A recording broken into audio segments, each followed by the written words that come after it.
नवरात्रे का व्रत, नवरात्रे की उपासना सबसे पहले किसने करी थी? नवरात्रे का व्रत, नवरात्रे की उपासना सबसे पहले किसने करी थी? भगवान राम।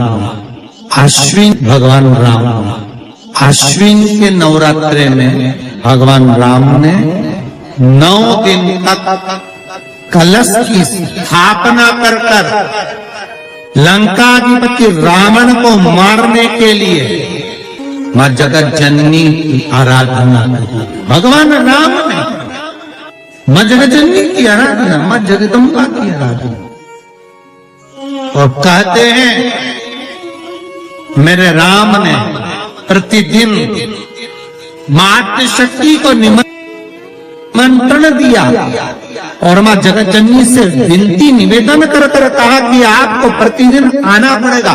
इसलिए देवी भागवत में लिखा है कि नवरात्रि में एक दिन, जैसे प्रतिपदा है, पहला दिन है तो एक कन्या का पूजन करो, द्वितीया है तो 2 कन्या का पूजन करो, तृतीया है तो 3 कन्या का पूजन करो, चतुर्थी है तो 4 कन्या का पूजन करो, पंचमी है 5 कन्या का पूजन करो, छठ है 6 कन्या का पूजन करो, सप्तमी है 7 कन्या का पूजन करो, अष्टमी है 8 कन्या का पूजन करो, नवमी है, जम के बोलो, 9 कन्याओं का पूजन करो। और अगर इस तरह से आप पूजन नहीं कर सकते नवरात्रि में, तो 9 कन्याओं का पूजन एक साथ या तो अष्टमी के दिन या नवमी के दिन कर दो, या मध्य में, बीच में भी आप कर सकते हो।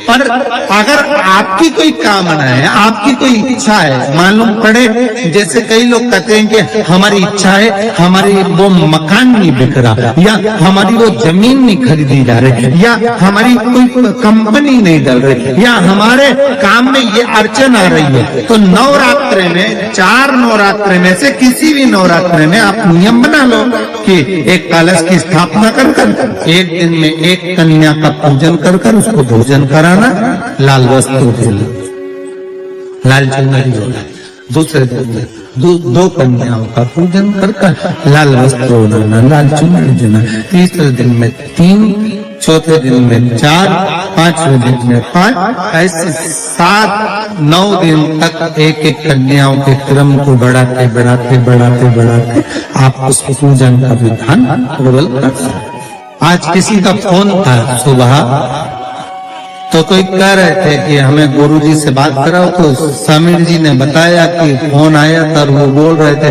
कि हमें नवरात्रि में अगर मान लो कोई साधना करना हो तो कौन सी साधना करना चाहिए, हम किसकी आराधना करें, हम 9 दिन तक किसकी साधना करें। तो अगर बन सके तो देवी भागवत में सबसे सुंदर साधना यही है कि हम एक दिन में 1 कन्या के चरण धोकर पूजन कर उस कन्या को भोजन कराकर उसका स्मरण करे रहे, तब आप किसी कन्या को 1 दिन में 1, 2 दिन में 2, 3 दिन में 3, 4 दिन में 4, 5 दिन में 5, ऐसे नवरात्रि 4 बार जो नवरात्रि आती, किसी भी नवरात्रि में आप स्मरण कर, उसका फल मिलेगा, उसका फल होगा। शिव पूजन का विधान किया है। पुलस्त बाबा ने कहा, जिस दिन मन में श्रद्धा और विश्वास दोनों प्रबल हो जाए, शंकर भगवान की जैसी मर्जी पड़े वैसी पूजन।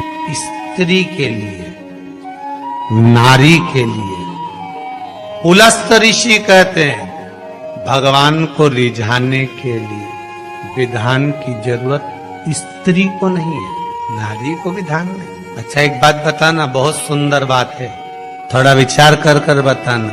आपकी गोद में छोटा सा बच्चा है, उसने गंदगी कर, आप मंदिर में हैं, महाकाल दर्शन करने गए, छोटे से बच्चे ने छी कर दी, गंदगी कर दी, जो भी करना था उसने कर दिया, आपने उसके कपड़ा चेंज कर दी, वापिस जाओगी, नहाओगी, उसके बाद दर्शन करोगी, उसके बाद जल चढ़ाओगी, जाकर नहाकर जल चढ़ाओगी क्या? नहीं। क्यों? क्योंकि छोटा बच्चा अगर गंदगी भी कर देता है, छोटा बच्चा अगर कुछ कर भी देता है, तो परमात्मा ने कह रखा है इसके लिए सब माफ है। उसी तरह आप बच्चा काम, लोभ, आसक्ति, तृष्णा, वासना से दूर है जब तक वो माया में नहीं पड़ा।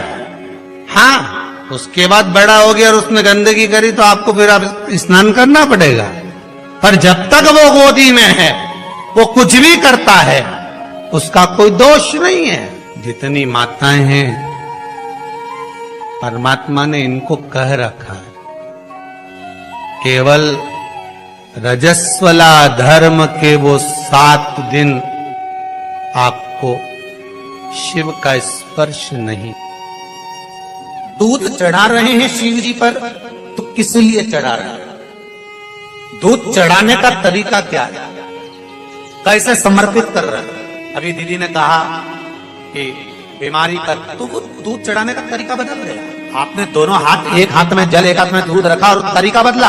अभी तक आप दूध चढ़ा रहे थे तो ऐसे चढ़ा रहे थे। अर्थात किस जगह पर व्यक्ति पड़ा हुआ है, कोमा में है, वेंटिलेटर पर है, आईसीयू में है, उसका तरीका बदल जाता है दूध चढ़ाने। दवाई देने का भी तरीका बदल जाता है। अभी तक तुम धन प्राप्ति के लिए, व्यापार वृद्धि के लिए दूध चढ़ाने का स्थान चेंज हो जाता है। शिव जी को जब दूध चढ़ाया जाता है तो पहले जलाधारी पर चढ़ाया जाता है, उसके बाद शिवलिंग पर चढ़ाया जाता है तो दूध कार्य करना प्रारंभ कर देता है, संपदा बढ़ाना चालू कर।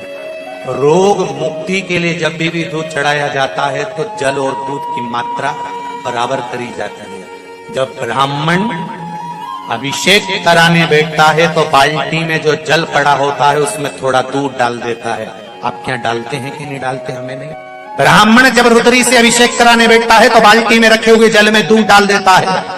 उससे पूछा कभी आपने कि महाराज जी आपने ये बाल्टी के जल में दूध क्यों डाला गया है?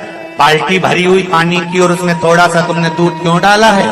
तो ब्राह्मण बताएगा कि दूध और पानी मिलाकर शंकर जी का अभिषेक इसलिए करा जाता है कि जिस गोत्र का व्यक्ति अभिषेक कर रहा है, इस गोत्र के व्यक्ति के यहाँ अगर कोई रोगीला है, कोई बीमार है, कोई कष्ट भोग रहा है तो अभिषेक करते करते उसका रोग मिट जाए, इसलिए जल में दूध मिलाकर चढ़ाया जाए।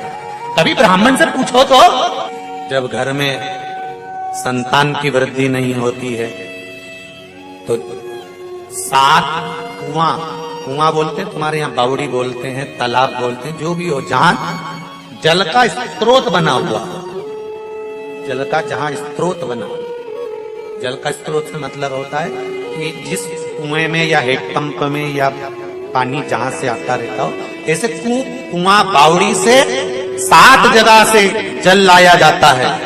जब वंश प्राप्त नहीं होता, वंश नहीं बढ़ता, संतान नहीं होती, वंश की प्राप्ति नहीं होती, तब 7 कूप का जल लाकर ब्राह्मण देवता से कहकर रुद्राष्टाध्यायी से, रुद्री से अभिषेक किया जाता है। ब्राह्मण जब रुद्री से अभिषेक कराता है, एक एक कुएं का जल चढ़वाना चालू करता है और अभिषेक होने के बाद उसी जल का आचमन उस नारी को करा देता है जिसको संतान चाहिए। तो महाराज वंश की वृद्धि होना चालू है। जल का महत्व को समझे। अगर आपको हमारा ये वीडियो पसंद आया तो प्लीज़ एक लाइक बटन दबा दीजिए, हमारे चैनल को सब्सक्राइब कर दीजिए और अपनी दोस्तों के साथ शेयर कर दीजिए।